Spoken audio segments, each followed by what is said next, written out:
Persada FM Radio Visual akan hadir sesaat lagi.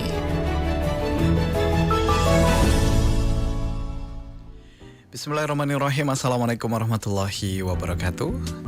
Radio kesayangan Anda Persada FM, pilihan pas kita dan keluarga, siarkan kebenaran, tebarkan kasih sayang. Alhamdulillah, pendengar dan pemirsa dimanapun Anda berada, pagi hari ini jumpa lagi kita di program Nutrisi Keluarga untuk tumbuh kembang anak. Seperti biasa ada Mas Arief Kurniawan, SST, FT, RMSI.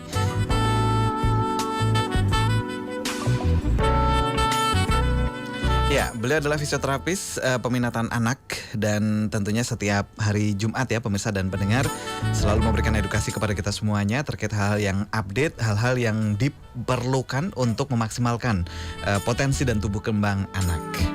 Hari ini kita akan coba membahas terkait dengan perbandingan perkembangan motorik pada bayi lahir prematur dan bayi lahir yang cukup bulan. Seringkali kalau setelah lahir kemudian sudah jalan beberapa bulan, sering tuh orang tua kadang-kadang membanding-bandingkan antara yang prematur sama yang enggak gitu. Padahal ternyata memang normalnya memang beda dan harus punya treatment yang berbeda. Biar langsung dijelaskan sama ahlinya nanti. Assalamualaikum warahmatullahi wabarakatuh, Mas Arief. Waalaikumsalam warahmatullahi wabarakatuh. Sehat, Mas? Alhamdulillah sehat. Semangat muda terus. Iya. Selalu ceria. Selalu ceria. Baik, Mas Arief, ini kali pertama ya, belum part kedua. Belum ya. Ya, seperti yang saya sampaikan tadi Mas Arief, kadang-kadang kita karena kurang edukasi menganggap yang prematur dan yang cukup bulan itu sama, begitu Mas Arief? Ya, betul. Bagaimana tanggapan dari Mas Arief? Jadi begini Mas, kalau istilahnya ada prematur itu ada kriterianya. Ya, gimana? Kriteria yang prematur dalam keadaan sehat, dia terlahir prematur tapi kondisinya sehat, dan prematur dengan kondisi yang tidak sehat. Tidak sehat dalam artian ada brain injury, ada gangguan di otak. Nah, ini dua hal yang berbeda. Jadi bukan berarti semua anak prematur itu semuanya sehat semua, atau semua anak yang lahir dengan prematur itu tidak normal semua. Itu tidak. Jadi ada yang lahir prematur dengan kondisi sehat. Mungkin prematurnya nggak terlalu majunya, nggak terlalu banyak ya Mas. Misalkan prematurnya 8 bulan. Nah, itu secara perkembangan janinnya itu kan sudah cukup bagus ya. Jadi tinggal menunggu waktu 9 bulan 10 hari kurang sebulan lah. Itu mungkin tidak menimbulkan dampak yang terlalu signifikan terkait dengan perkembangan terutama aspek motorik. Nah, lain ceritanya kalau prematurnya itu 6 bulan. Jadi kalau misalkan masih jauh ya Mas Arief? Masih jauh sekali. Kalau 6 bulan itu kan setelah tuntas pembentukan blueprint, jadi cetak biru bentuk dari tubuh, tangan, kaki semuanya tercetak, fungsi paru-paru juga mulai sudah berfungsi secara normal meskipun masih lemah, terpaksa dia lahir. Karena itu mungkin saja lahirnya ini bisa disebabkan beberapa faktor. Jadi bukan tanpa sebab kan. Sebenarnya memang secara fisiologisnya ya, secara istilahnya kalau dalam ilmu kita secara Mas, takdir apa ya? Ya. Jadi secara fisiologis, secara sekuensisnya memang harusnya 9 bulan 10 hari. Ini tapi, normal secara biologically ya. Secara. Tapi kalau lahirnya dia 6 bulan, ini mesti ada apa-apa. Ada apa-apa faktor resiko yang paling banyak yang mencetuskan anak terlahir bayi dengan terlahir kondisi prematur, salah satunya adalah terpapar oleh virus. Itu kan sudah familiar sekali. Misalkan ada yang terkena tokso, ada yang terkena rubella, herpes dan sebagainya. Nah, itu memungkinkan mempercepat proses lahirnya si bayi yang belum cukup bulan. Kemudian kondisi ibu misalkan preeklamsi itu kondisi yang di mana kondisi secara fungsi fisiologis dari pembuluh darah, terutama fungsi jantung itu tidak normal ya, dalam artian tekanan darahnya tinggi ibunya di usia kehamilan itu. Nah, maka disarankan lahirnya bayi dilahirkan lebih dini karena nanti beresiko pada ibu dan sebagainya. Nah, itu juga mungkin bisa saja kalau yang preeklamsi itu tidak menjadikan bayinya terjadi gangguan secara neurologik ya. Jadi brain injury, gangguan otak itu mungkin saja tidak. Tapi yang sebagian besar dari gambaran anak yang terlahir prematur yang secara klinis kami temui, sebagian besar terpapar oleh virus, Mas. Yeah. Jadi terpapar virus dari awal, terus akhirnya dia terlahir lebih dini, lahir prematur, sehingga anaknya ini otaknya dari anak ini terpapar oleh virus. Nah, ini yang masuk dalam kategori prematur yang abnormal. Yeah. Nah, kalau yang normal tadi kan bisa dikatakan ibunya tensinya tinggi, preeklamsi, maka keputusan dokter kandungan harus segera dilahirkan karena membahayakan nyawa si ibu. Nah, itu juga bisa jadi mengarahkan kondisi lahir bayi prematurnya itu normal. Nah, jadi dua hal. Jadi bukan berarti yang prematur itu semuanya mengalami gangguan atau yang semua prematur itu sehat-sehat semua ya. Jadi kita harus melihat secara ke belakang riwayatnya kenapa lahir prematur. Nah, kemudian tadi kan perbandingan yang prematur dengan yang lahir cukup bulan. Apakah yang lahir cukup bulan itu juga dalam artian dia tidak mengalami gangguan? Ya bisa belum saja, tentu juga, belum tentu juga. Belum tentu juga ya, karena proses perkembangan motorik itu sendiri identik dengan gangguan di otak. Ya. Dan itu tidak nampak, Mas. Setelah lahir itu kan tidak nampak. Kayaknya biasa-biasa aja ya, itu fisiknya dia. biasa aja. Itu yang menjadi mungkin yang harus kita banyak pelajari, harus kita peka juga dengan kondisi bayi yang umur 0 sampai 3 bulan di awal itu kan seolah-olah ya wis gini-gini saja. Padahal itu sudah terjadi mulai perkembangan secara aspek motorik, karena motorik itu yang paling nampak di usia awal. Jadi di sesi-sesi kita sebelumnya sudah kita ulas banyak sekali itu. Nah itu kita membandingkan, di sini kita mengambil tema membandingkan. Jadi membandingkan bagaimana sih perkembangan yang lahir prematur yang abnormal, prematur yang sehat, dan yang lahir cukup bulan. Ini secara perkembangan motoriknya bagaimana? Nah ternyata memang ada perbedaan. Itu pasti. Dari usianya aja sudah beda. Gitu loh. Dari usianya udah bedanya. Maka kita melihat perkembangan motorik itu dimulai ya secara urutannya itu tadi. Di 3 bulan pertama itu bagaimana pengamatannya? Dari beberapa referensi mengatakan 3 bulan pertama ini ketiga tipe ini lahir prematur dengan kondisi abnormal, brain injury, kemudian lahir prematur dengan kondisi sehat, dan lahir yang cukup bulan. Di 3 bulan pertama ini yang jelas sudah terjadi perbedaan kecepatan dalam perkembangan motoriknya. Nah, yang lahir sehat tentunya lebih bagus. Tapi juga tidak menutup kemungkinan yang lahir sehat ini semuanya akan bagus juga tidak. Kembali kemana? Ke lingkungan, stimulasi dari pendampingan dari orang tua dan sebagainya. Jadi kita mengedukasi terutama untuk masyarakat kita. Kalau bisa ya jangan sampai lahir prematur. Diupayakan. Kenapa? Karena semua proses itu harus terlewati sampai 9 bulan. Yang terjadi di dalam kandungan itu sesuatu hal yang luar biasa. Dijaga betul ya, Mas Arief, betul. Ya, Allah sudah menciptakan kondisi janin dalam kandungan itu sudah sedemikian rupa. Bahkan sampai sekarang masih dipelajari tentang perkembangan janin itu selalu update dan sebagainya. Nah, kita harus benar-benar memperhatikan betul ini yang harus dijaga baik-baik. Orang tuanya tidak boleh banyak stres, tensinya tinggi dan sebagainya. Terus dijaga aktivitasnya. Kalau bisa lahirnya juga lahir normal, tidak sesar dan sebagainya. Nah itu hal-hal yang memang perlu dipersiapkan untuk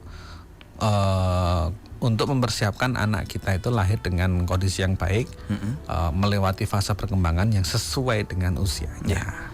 Baik, nah kemudian terkait dengan perbandingannya, Mas, perbandingan yang betul-betul nampak dan bagaimana juga treatmentnya untuk bayi yang prematur dan cukup bulan ini, Mas. Ya, jadi kalau angka prematur itu kalau di dunia yang terakhir itu 2/3 dari 1.000, Mas. Bayi 2/3 ya. Di dunia itu kurang lebih 2/3, berarti cukup banyak, Mas. Cukup banyak ya. Cukup banyak. Nah sekarang kalau treatmentnya gimana? Kalau memang misalkan sudah ini lahir prematur, oke. Yang tentu pertama kali dalam pengawasan secara medis. Betul, yes. Tapi yang perlu diperhatikan orang tua adalah bagaimana anak bayi saya ini gimana, dia tangannya gimana, gerakannya gimana, ada kaku apa tidak. Itu yang pertama kali yang harus dilihat. Kalau di awal-awal itu kok tangannya kok dilurus kayak gini, kok susah, kok kaku. Nah, segera konsul ke dokter yang saat itu mengawasi. Dok, anak saya ini gimana, kok ini kaku? Karena kaku itu atau bahasa medisnya adalah spastik, itu sudah mengindikasikan anak ini mengalami gangguan otak, brain injury. Tanda awalnya itu bisa saja terjadi, Mas, di awal. Karena nanti tambah usia, ototnya tambah besar, kakunya tambah kuat. Dengan kalau seorang stroke yang satu sisi yang mengalami gangguan, tangannya selalu begini, itu kan kaku banget. Nah, sama seperti itu. Jadi di awal-awal setelah lahir prematur, kalau dari kami para fisioterapis, tolong diamati ada kaku enggak. Terus kemudian bagaimana gerakan tangan dan kakinya. Apakah dia hanya diem aja begini, dia selalu bergerak gantian kanan kiri, terus kepalanya nengok kanan nengok kiri, bisa enggak? Itu yang mungkin di awal-awal yang harus diamati. Kemudian kalau diposisikan miring, bagaimana kepalanya, dia berputar dan sebagainya, seperti pada umumnya. Nah, tapi yang paling membedakan itu tadi, ada kaku enggak? Kaku atau tidak? Badannya kaku. Ya, kalau kita lihat bayi-bayi yang ada di sekeliling kita itu kalau kita pegang itu kan gemes kayak gitu, Mas, ya, kulitnya, badannya, ini bisa dilurusin, nanti dia narik lagi, bisa buat mainan. Kayak boneka gitu kan. Nah, itu kalau anak-anak dengan kondisi prematur dengan abnormal atau brain injury, itu gangguan otak, nah itu sudah mulai muncul kaku rata-rata. Nah, itu yang istilahnya kalau memang sudah dipastikan dan dokter sudah mendiagnosis sejak dini, tidak masalah. Kenapa? Karena deteksi dini dan intervensi atau penanganan lebih dini itu hasilnya akan lebih bagus. Ya, jadi tidak nunggu lagi setahun baru enggak usah gitu. Jadi kalau di negara berkembang itu sudah sejak itu, Mas. Begitu negara maju apa berkembang ya kalau di luar negeri. Jadi itu sebenarnya juga definisi yang harus didefinisikan ulang. Contoh yang di Jepang atau di negara-negara di Korea dan sebagainya, itu sejak dini itu sudah dilakukan intervensi untuk kemampuan motoriknya itu tadi, karena dia ada gambaran yang mengarah ke spastik atau cerebral palsy. Nah, kalau di kita bagaimana? Nah, kita kembali ke peran orang tua saja. Orang tua ya.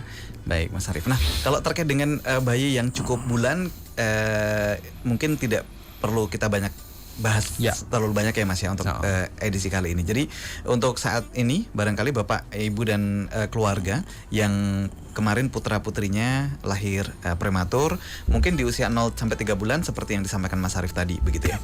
Kemudian ada juga yang gejalanya tuh mulai muncul di usia setahun, 2 tahun gitu, Mas Arief. Gimana menanggapi hal tersebut? Kemudian juga ada sebagian dari kita dulu masih cukup dekat dengan dukun bayi ya, Mas, ya, kalau dulu ya. Artinya resep-resep dari leluhur itu kadang-kadang juga ada bagusnya juga, mungkin ya, melalui mungkin diurut dan lain sebagainya begitu. Gimana tuh, Mas Arief? Yang bagus tapi sempat ketinggalan gitu, sempat kita tinggalkan. Jadi kalau baru merasakan sudah beberapa bulan, ini karena liwatnya prematur, perkembangan kemampuan geraknya terlambat. Nah, ini sebenarnya nggak masalah. Jangan sampai 1 tahun lah, maksudnya. Jangan kenapa kalau 1 tahun itu udah terlalu lama. Sebagai ambil contoh begini, Mas. Ini usianya 8 bulan. Kok belum bisa duduk? Didudukkan kok belum bisa. Normalnya adalah harusnya mulai dari 6 itu sudah mulai dilatih duduk di pangku gitu kan, kepalanya tegak, badannya bisa menyangga begini kan, meskipun dia harus dipegangan nggak masalah.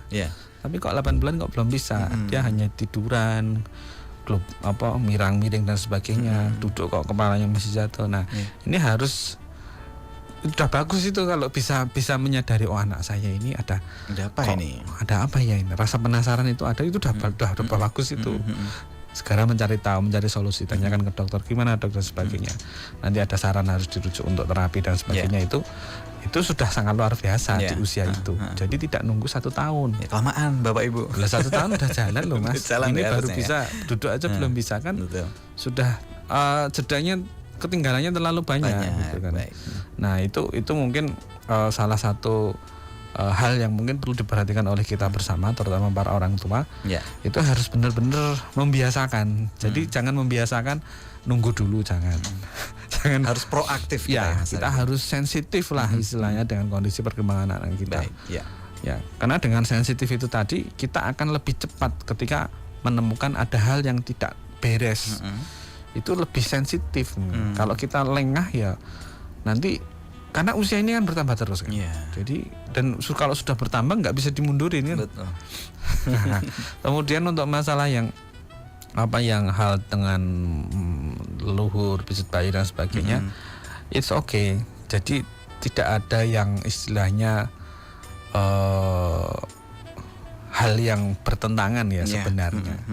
Tapi dalam secara sainsnya itu kan ada hal-hal yang memang dari aspek tradisional itu tadi memang belum bisa teruji. Belum bisa teruji. Nah, Baik. itu contohnya begini.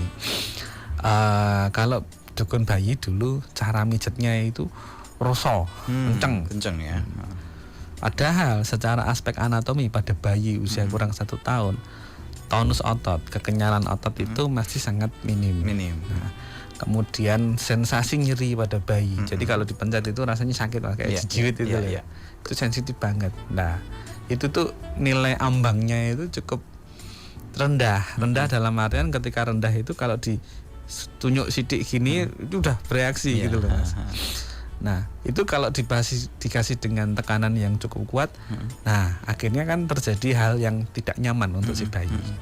Contohnya hal yang simpel seperti itu, maka disarankan kalau mau pijat bayi dengan tekanan yang lembut, pelan, lembut, ya ritmis lah bahasanya, ritmis, pelan saja, tidak perlu digecel dengan tenaga yang power dan sebagainya. Baik. Karena itu secara anatominya akan seperti itu. Bukan sama pijatnya orang dewasa. Orang dewasa semakin kuat semakin seneng ya. Artinya gini Mas Arif. Jadi tadi kan salah satu indikatornya adalah kaku ya pada si bayi gitu ya. Yang kemudian kadang-kadang orang tua karena mungkin itu anak pertama atau enggak mungkin malah anaknya kakaknya yang diopeni sama adiknya begitu ya. Jadi responsnya kadang-kadang jadi takutnya berlebihan gitu Mas Arif. Akhirnya ya udah diurutkan saja deh ke dukun bayi begitu ya. Tapi tidak semua tidak kadang-kadang ya karena harus butuh standarisasi ya Mas Arif ya. Tapi mungkin bisa larinya ke ini ya Mas, ke baby spa. Iya betul. Nah gitu ya. Bisa. Bisa. Jadi kalau bayi-bayi yang baru lahir, bayi lahir prematur, kalau prematur dengan kondisi sehat, itu kan tetap membutuhkan stimulasi yang lebih banyak, yang bagus, yang banyak dibandingkan yang lahir dengan cukup bulan. Ya. Nah, stimulasinya kalau memang orang tua mengalami kendala dalam artian ya keterbatasan dalam beberapa hal, ya masukkan aja ke baby spa, itu bagus. Kenapa? Karena di situ nanti ada standarisasi juga ya. Mas, ya. Jadi kenapa harus dicemplungkan dalam bak kolam? Nah itu untuk melatih kemampuan motorik, ya dikasih ban, kakinya dia akan terus bergerak. Kenapa kok bergerak di dalam kolam itu lebih menyenangkan? Ya secara aspek pertama anak akan merasakan sensasi yang berbeda, karena dia harus menendang air, melawan massa jenis air, rasanya dianget, ada kecipratan dan sebagainya, sensasi yang berbeda, fun, happy, menyenangkan untuk anak-anak. Maka kalau sampai anak yang sudah besar, bahkan yang anak yang sudah dewasa itu senangnya main air, karena aspek recreationnya sudah cukup bagus Mas, cukup bagus untuk aktivitas di situ. Jadi bagus-bagus saja masukkan baby spa. Dan kalau memang orang tuanya longgar ya buat baby spa sendiri bisa. Di rumah. Buat bak aja ember, belikan pelampung, kasih air hangat, sudah. Bisa aja. Baby spa itu sudah termasuk urutnya nggak sih Mas? Sudah termasuk. Sudah termasuk ya. Yang masasnya itu kan tekniknya itu kan ada teknik namanya Everidge, itu kan gampang banget. Orang tua saya yakin orang bisa tua belajar yang lah ya. Bisa belajar. Intinya itu tadi, tekanannya tidak boleh terlalu kencang, terlalu deep, terlalu kencang, terlalu dalam, karena kembali lagi ototnya anak itu, bayi itu masih sangat sensitif Beda. dengan rangsangan yang sifatnya hard atau tajam itu tadi. Baik, ya. Jadi betul-betul harus menjadi perhatian kita semuanya ya untuk orang tua dan keluarga begitu ketika anaknya memang prematur. Oh baik-baik saja kok Mas. Oh, apa namanya? Mungkin 7 bulan gitu ya Mas Arief ya, 7 bulan. Dan sekarang saya lihat, saya bandingkan dengan tetangga juga sama saja begitu ya. Hanya ya mungkin hal-hal kecil lah yang menjadi pembeda begitu ya. Nah hal kecil itu ternyata nggak boleh sama sekali kita biarkan ya Mas Arief ya. Ya hal kecil itu ya harus dicari tahu. Harus jadi, ini bisa jadi nanti ada menjadi mungkin di usia 7 bulan tidak terlalu nampak. Tapi kalau nanti sudah 1 tahun ke atas itu progresnya kan, proses perkembangannya itu kan cepet banget Mas. Kalau anak sudah jalan, setelah jalan itu dengan kompensasi posturnya yang baru bisa jalan, dia akan begini dan dia akan tangannya akan bisa lambaian itu kan itu tidak butuh waktu 1 bulan 2 bulan. Cepet banget kalau anaknya memang dengan kondisi lahir cukup bulan biasanya. Ini secara rata-rata saja ya. Nah, bisa jadi dengan anak lahir dengan kondisi prematur itu dikhawatirkan progres perkembangan yang harusnya cepat seperti anak yang cukup bulan itu ada kendala di situ. Mungkin di 7 bulan kemampuannya hampir sama dengan anak yang cukup bulan. Mungkin saja, bisa saja karena 7 bulan itu belum sifatnya yang belum kemampuan yang tidak anti gravity, tidak melawan gravitasi penuh, berdiri dan berjalan contohnya. 7 bulan kan namun gelundang-gelundung, terus kini merayap gitu kan. Nah terus habis kalau progresnya naik lagi dia akan merangkak kan. Itu kan masih stepnya itu jedanya waktunya cukup lama gitu. Dibandingkan dengan yang sudah jalan. Oh hari ini bisa jalan, oke. Besok jalannya itu nggak jalan tangan kosong. Besok pasti bawa apa? Sesuatu nyangking, apa? Besoknya lagi ngorak-ngarik meja. Nah, itu kan nggak butuh waktu lama. Dikhawatirkan untuk akselerasinya, mempercepat perkembangan setelah usia 1 tahun itu nanti ada kendala. Di situ. Baik Mas Arief. Nah kemudian ketika saat ini saudara-saudara kita sedang menyimak ya qadarulahnya prematur ya, anaknya begitu ya. Kemudian dibawa ke terapis terdekat nih. Jadi treatment apa yang mereka dapatkan Mas biasanya? Ya kalau kita aspeknya aspek motorik ya terutama kita akan mengukur kemampuan motorik dasar dari anak ini dulu. Bagaimana ototnya? Ototnya lembek, normal. Atau bagaimana? Itu pun nanti udah beda-beda lagi ya Mas ya. Beda lagi nanti. Oh ini lembek tipikalnya. Oke, kita akan kasih program latihan penguatan. Oh ini agak kenceng tonusnya. Oh bagus, kita tes keseimbangannya. Koordinasi gerakannya. Terus? Karena di situ nanti juga akan menentukan, karena tugasnya anak ini kan nanti akan bermain dan belajar Mas. Bermain dan belajar itu membutuhkan komponen secara struktur tubuh yang bagus, yang kuat. Nah kalau ototnya lembek, nanti buat nulis 1 baris saja sudah kesel. Contohnya yang simpel yang terjadi sekarang kan seperti itu. Nulis itu hal yang membosankan. Tapi kalau ngetik di HP. Walah 1 sehari full aja nggak capek. Oh ngetik di laptop dengan laptop yang bagus dengan gambar buah itu, nggak capek. Karena sambil duduk nongkrong dan sebagainya. Tapi kalau suruh nulis 1 baris capek dan sebagainya, itu hubungannya dengan endurance, jadi ketahanan dari secara struktur di fisiknya, dari ototnya, otot posturnya, otot tangan, lengan. Nah itu pengaruh juga di situ. Nah itu tadi kalau anak prematur dibawa ke tempat terapi, nanti apa yang akan dilakukan pengukurannya, apa yang akan diperiksa? Nomor 1 adalah motoriknya, geraknya, komponen ototnya, koordinasi geraknya, keseimbangannya gimana, oh jalannya gimana, coba jalan di titian gimana, coba bisa loncat nggak, ada bola coba dilempar, ditendang, terus dilempar. Nah ini kemampuan dalam timingnya, ketika dia ada instruksi, ayo tendang bola, ayo loncat, ayo lompat, coba naik sepeda dan sebagainya, itu semuanya akan nampak di situ. Anaknya bisa jalan, bisa. Nah itu hal yang sederhana yang memang secara basically pada anak-anak yang usianya siap mau masuk usia sekolah TK atau PAUD itu harus selesai, lulus, finish. Jangan menjadikan itu PR-nya guru TK, kasihan. Karena sekolah begitu sudah masuk sekolah itu fun dengan kemampuan motorik yang bagus. Yang mana di sekolah TK itu akan difasilitasi dengan aneka macam kegiatan-kegiatan motorik yang memang menyenangkan karena bersama teman-teman, karena ada pendampingnya gitu kan, ada gurunya. Jadi jangan sampai dengan keterlambatan motorik di usia-usia yang menginjak usia masuk TK itu masih ada karena kondisi prematur itu tadi harus segera selesaikan sebelum masuk TK. Biar tidak merepotkan gurunya dan anak juga senang. Karena bisa sama kayak temannya. Oh, bisa manjat. Ayo manjat deh. Oh, aku takut. Tanganku nggak kuat, aku takut. Nah, kenapa? Oh, ini tonusnya kekenyalannya lentur, lembek dan sebagainya. Oh, dulu rematur. Nah, dari titik ini pun kita juga bisa belajar ini loh Mas Arief, untuk toleransi ya ke anak didik kita. Ada yang kuat gitu ya, kayak saya. Kayak Mas Arief waktu kecil. Ke banteng pun nggak masalah gitu ya.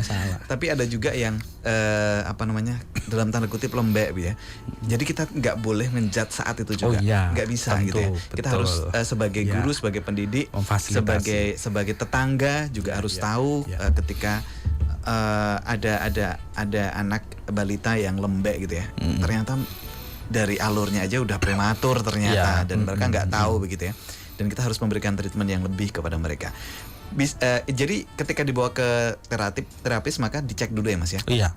Kekuatannya seperti apa, kemudian nanti akan ada treatment lanjutan. Sekali. Kemudian Mas Arief, bisa nggak sih sebenarnya sorry ya sebelum ke yang jauh, bisa nggak nanti kita ini membuat optimisme aja pada orang tua yang anaknya kebetulan qadarulahnya dititipkan prematur begitu. Pokoknya anak prematurku harus juara ke depan.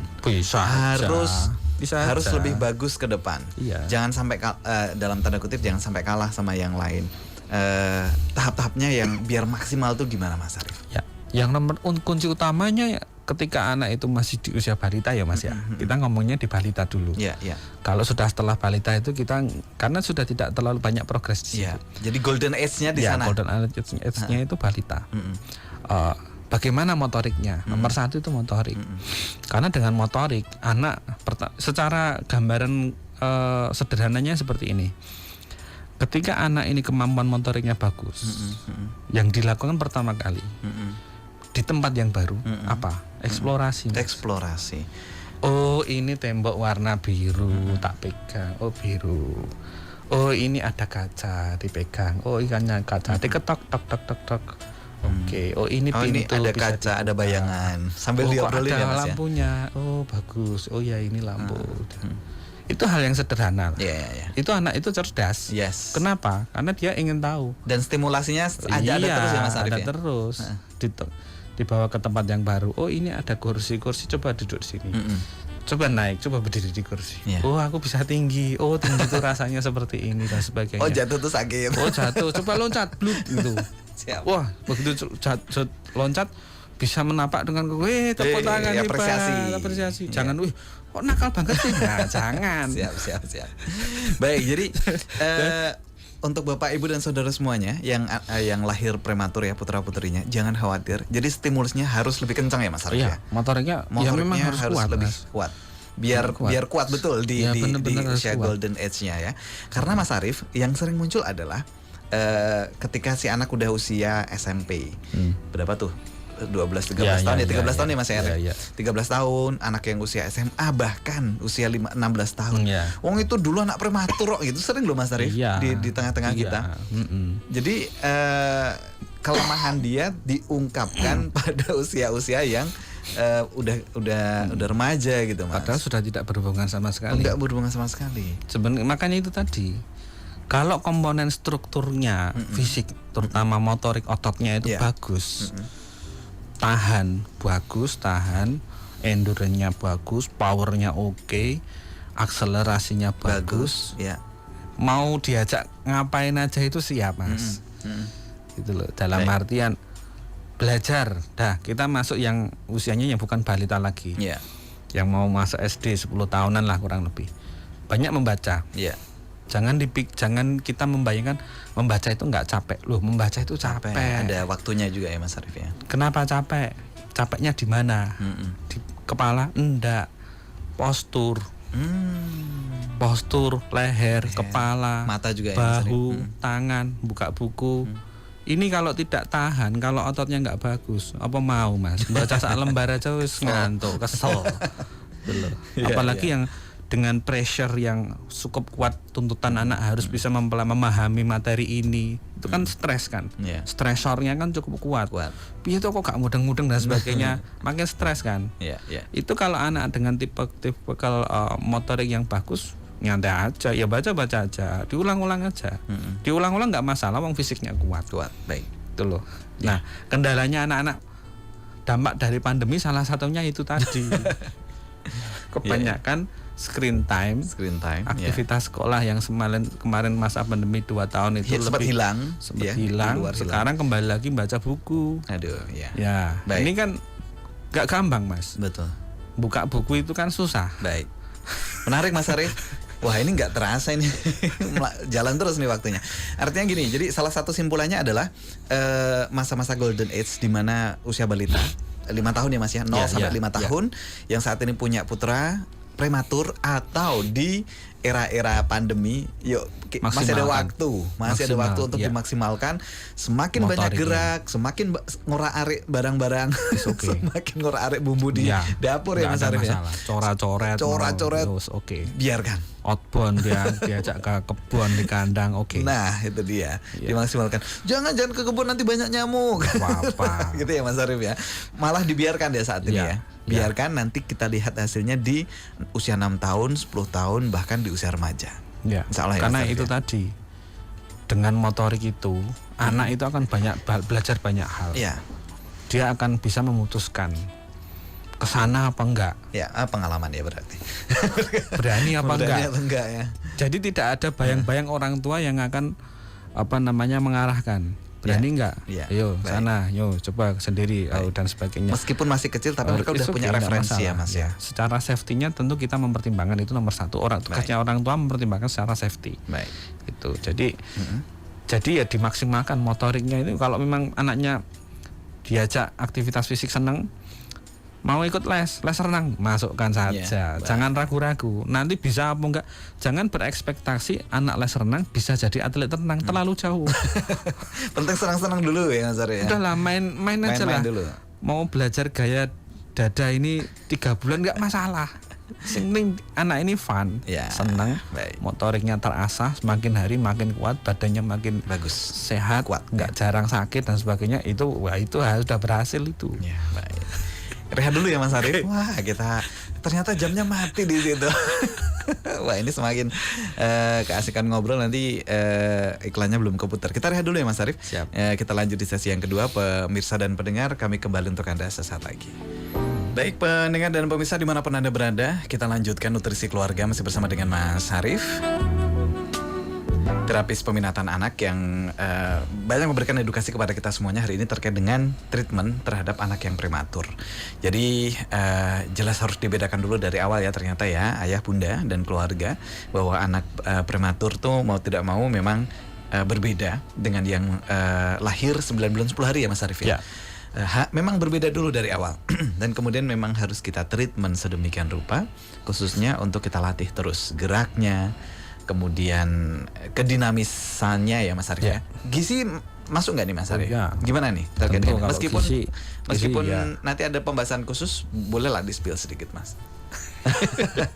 sesuai pengalaman ketika di lapangan tuh seperti jadi apa? Kalau secara gizi, kebutuhan gizinya itu kan memang secara kebutuhan dari usia ya Mas ya. Jadi kalau usianya memang kebutuhan gizinya tercukupi ya nggak ada masalah, karena nutrisi dan stimulasi ini kan jadi satu kesatuan yang memang nggak bisa dipisah yang memang harus terpenuhi setiap masa-masa perkembangan pada bayi. Untuk kandungan gizi dan sebagainya ya tentu para ahli gizi yang akan bisa membahas itu. Jadi kalau secara klinis ya sewajarnya kita sebagai orang tua ya memang kebutuhannya dasarnya apa ya. Ini saatnya makan nasi, usia 9 bulan ya, nasi yang buburnya yang agak itu yang kalau bahasa sekarang yang empasi dan sebagainya itu memang juga bagus secara nutrisi dan manfaatnya juga akan bertambah dengan aspek yang lain. Semakin dia banyak mengunyah, otomatis otot rahang ini akan bekerja. Nah, tentu akan memaksimalkan dalam dia pengolahan suara. Nah, akan mempengaruhi juga dalam memproduksi suara, ngomongnya cuma semakin bagus. Karena yang dimakan itu bermacam-macam teksturnya. Nah, nggak cuma yang lembut, ya makan karak, makan kerupuk, rambak dan sebagainya, harus menggigit, makan buah yang keras. Akhirnya otot pipinya makin kuat. Nah, akhirnya kata yang diucapkan mama, papa, mam, nah itu semakin jelas dan sebagainya. Nah, itu sebenarnya secara sekuensinya ya memang akan berproses seperti itu, Mas. Tapi mungkin barangkali mungkin ada beberapa orang tua yang belum bisa memahami hal tersebut, atau mungkin kebablasan makan makanan dengan tekstur yang lembutnya itu sampai usia 1 tahun lebih. Nah, itu nanti juga akan berdampak. Salah satunya ke kebutuhan nutrisi secara kandungan gizinya, dampak yang lain secara kemampuan verbalnya. Nah, karena ototnya ini masih lembek ini untuk ngomong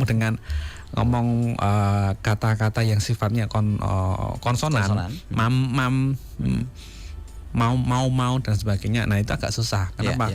Kalau dengan kata konsonan, buka tutup rahangnya ini akan semakin kuat. Nah, ini kan lembek ini ototnya yang menggerakkan rahang ini nggak terlatih dengan makan itu tadi. Nah, maka pada bayi-bayi yang cukup aktif itu biasanya dikasih gigitan yang kayak karet itu ya, Mas ya. Nah, itu bukan untuk mencegah biar nggak ngeces, enggak. Itu biar ini kuat ya. Kalau ini kuat ya nggak akan ngeces. Jangan dibalik. Ini biar aku ngeces wae yuk, kasih. Itu mainan kayak karet itu biar nggak ngeces, ya memang nggak akan ngeces karena itu posisinya gigit. Ini makin kuat ototnya. Dan itu mungkin lebih bagus ya, Mas Arif ya, dibandingkan dengan mungkin makanan yang kecil. Takutnya kan ketelan juga ya. Ya secara safety-nya tentu kita bisa mempertimbangkan anak kita. Kira-kira yang anak yang tipe yang usil itu mencoba mengeksplor semuanya masukkan ke mulut, itu kan ada.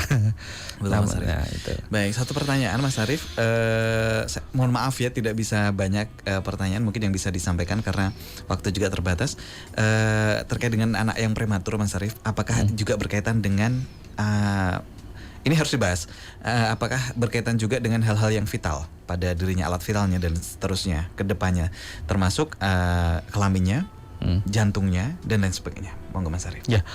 Jadi kalau begini, jadi kalau lahir prematurnya itu tadi yang masuk dalam kategori healthy, dia kondisinya sehat, baik-baik bukan saja. yang abnormality, bukan yang mengalami gangguan, ya tentu tidak akan terjadi gangguan ya secara perkembangan. Memang mungkin saja ada sedikit keterlambatan perkembangan, bukan secara bentuk fisiknya, mungkin secara aspek hormonalnya. Ya, bisa jadi. Dan ini memang masih berbeda. Jadi berbeda itu masih secara subjektif ya, Mas Firman ya. Jadi tidak bisa ditentukan semuanya pasti terlambat, enggak. Secara fisik bentuknya, secara fisik itu hampir sama. Karena itu kan secara fisik itu kan kembali lagi ketika bayi ini sudah lahir keluar dari dalam kandungan. Nah, ini kan tinggal ngolahnya orang tuanya ini mau ngolah jadi bentuk yang seperti apa. Mau dibuat gendut ya gimana, mau dibuat kurus dan sebagainya. Tinggal bagaimana stimulasi dan nutrisi yang akan diberikan oleh orang tua ke anak kita. Termasuk dengan stimulasi yang sifatnya stimulasi dari pendampingan keluarga dan lingkungan. Semuanya itu akan di situ. Jadi kalau riwayatnya prematur itu kan karena dalam kandungan dia masanya itu belum tuntas tapi sudah keluar duluan gitu kan. Jadi begitu keluar dari kandungan ini mau digimanain gitu kan, tergantung dari kita. Jadi kalau memang secara teorinya memang ada sedikit keterlambatan dari kematangan fungsi organ, betul. Tapi tidak objektif, hanya subjektif, itu hanya beberapa kasus yang ditemui. Baik. Jadi tidak semuanya. Ya. Jadi untuk yang lahir prematur tapi kurang sehat, tidak begitu tidak begitu kuat begitu ya. Yang penting adalah terapinya ya, Mas ya. Yang penting adalah treatmentnya, pendampingan. Orang tua harus selalu aware, harus selalu proaktif, sensitif, harus mencari tahu anak saya hari ini begini dan sebagainya, mencari. Jadi itu yang harus dilakukan. Ya, jadi kaitannya dengan alat vital, termasuk jantung, kelamin dan lain sebagainya, dilihat terus perkembangannya ya, Mas Arif ya. Kalaupun itu ada gangguan, pasti sekaligus akan terdeteksi juga kok, Mas. Biasanya setelah lahir itu kan secara medis dokter anak akan memeriksa secara fungsi organ genitalia, fungsionalnya. Ya, organ fungsi organ internal itu akan dipastikan semuanya akan kondisinya bagaimana. Baik. Gitu. Ya, dari data tersebut tinggal kita tindak lanjuti Iya, ya. RTL-nya rencana tindak lanjutnya apa? Oh ini Termasuk. tinggal motoriknya ini harus diawasi lagi nih. Baik. Motorik sama nutrisinya ini harus diawasi lagi. Ya, baik. Itu aja sih. Kurang Mas Arif waktu kita ngobrol ya. Mesti kehabisan waktu nih. Kapan dilanjutkan lagi insya Allah ya Mas Arif ya. Meskipun dengan tema yang lain, tapi setidaknya hari ini kita sudah mendapatkan edukasi yang cukup matang terkait dengan treatment adik-adik kita, anak-anak kita yang anak-anak saudara-saudara kita yang prematur. Mereka memang butuh treatment yang lebih dan kita harus memberikan energi yang maksimal juga untuk pendampingannya. Betul, gitu ya Mas Arif ya simpulannya ya. Terima kasih Mas Arif. Insya Allah jumpa lagi di kesempatan yang lain. Sehat-sehat terus. Amin. Gak boleh sakit karena terapi sendiri nanti ya kalau sakit ya. Baik, salam untuk keluarga tentunya. Sehat-sehat. Assalamualaikum warahmatullahi wabarakatuh. Waalaikumsalam. Baik, pendengar dan pemirsa dimanapun Anda berada, sangat menarik pembahasan kita dengan Mas Arif terkait dengan hak yang harus kita berikan kepada saudara-saudara kita yang mengalami prematur. Terima kasih perhatian Anda. Sesungguhnya hanya orang yang bersabar yang dicukupkan pahala tanpa batas. Assalamualaikum warahmatullahi wabarakatuh. Radio Persada FM.